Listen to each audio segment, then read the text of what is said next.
বিভিন্ন প্রান্তে যে আশা কর্মীরা লড়ছে, সেই লড়াইয়ের অনুসারী আমরা। কেন্দ্রের স্কিম জেপি নাড্ডা কেন্দ্রীয় মন্ত্রী তিনি বলেছেন 21,000 টাকা হওয়া উচিত। আমরা অচিরেই সেই ব্যবস্থা করব, সেই ভাবনা আমাদের আছে।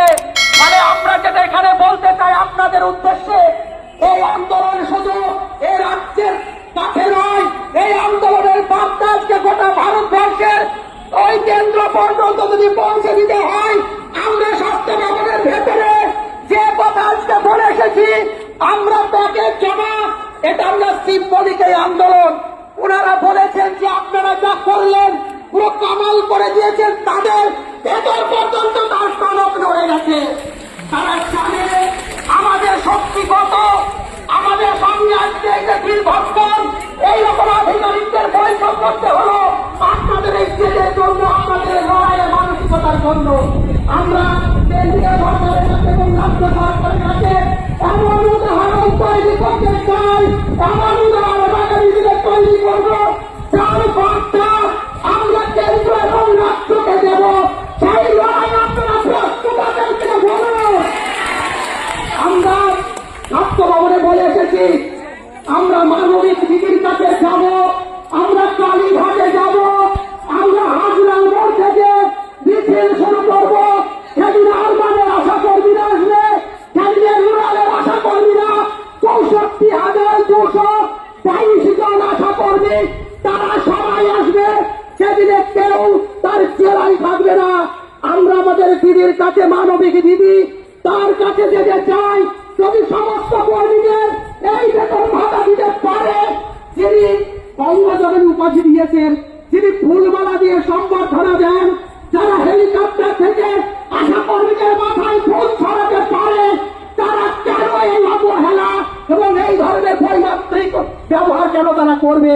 আমরা আগামী, এখানে আগে ঘোষণা হয়েছে, আমরা ফরমালি আবার ঘোষণা দিতে চাই, আগামী 22শে আগস্ট শুক্রবার কালীঘাটে আমরা মুখ্যমন্ত্রীর উদ্দেশ্যে যাব। সেদিন জলকামান, লাঠি, গুলি যা আছে আমাদের ভাগ্যে, যা আছে আমাদের কপালে, যা আছে আমাদের জন্য বরাদ্দ এই রাজ্য সরকারের, আমরা সব তৈরিতে প্রস্তুত আছি। সেইভাবে কিন্তু আপনাদের তৈরি হতে হবে। এই জায়গায় যদি আমরা না দাঁড় করাতে পারি, 15,000 টাকার এই দাবি আমাদের কিন্তু বারবার ফাইল যাবে আর ফিরে ফিরে আসবে। এই প্রস্তুতি কিন্তু আমাদের প্যাকেজ বয়কট করার মধ্য দিয়েই কিন্তু এখানে শেষ হবে না, সেটা আপনারা নিশ্চয় বুঝতে পারছেন। ফলে এর মধ্যেও আমরা এমএলএ কে চিঠি দিচ্ছি, এমপি কে চিঠি দেব। আপনারা প্রতিটা জেলায় জেলায় যারা আছেন, আপনাদেরকে আপনাদের মাধ্যমেই এমএলএর কাছে, এমপির কাছে আমরা চিঠি দেওয়াবো। আর কয়েকটা বিষয় যেটা আমি এখানে ইনফরমেশনের অর্থে রাখতে চাই। আগামী দিনের এই আন্দোলনের প্রস্তুতির জন্য, এই আন্দোলনকে, প্যাকেজ বয়কটের আন্দোলনকে আমরা যেভাবে তৈরি করেছিলাম, ঠিক ওইভাবেই ওই 22শে আগস্টের মাঝে কিন্তু আর বেশি সময় নেই। পুজোর সময় প্রয়োজন হলে কালীঘাটের কি বার্তা আমরা পাই, তার আগেই যদি স্বাস্থ্য ভবন আমাদেরকে যে কথা দিল, আপনাদের নিশ্চয় কিছুটা বাড়বে। এই যদি বাস্তবায়িত না হয়, আমরা কালীঘাটে যাব, তারপরেও যদি বাস্তবায়িত না হয়, পুরো পুজোর মাসে আমাদের কাজ বন্ধ চলবে। সেই জন্য কিন্তু আপনাদের ক্রমাগত এর মধ্যে শক্তি সঞ্চয় করুন, প্রতিটা ব্লককে শক্ত করুন, প্রতিটা কর্মীকে শক্ত করুন। কারণ আপনারা জানেন বহু ব্লকে কিছু আমাদের ঘাটতি আছে, যেটা আমি এই প্রকাশ্যে এখানে বলতে চাই না।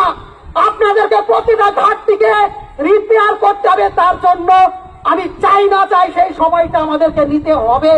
ফলে এইভাবে শক্তি সঞ্চয় করে আমাদের দাবিকে আমরা আদায় করবই। আমরা বহু জেলার বহু উদাহরণ এখানে তুলে ধরেছি। এনএমরা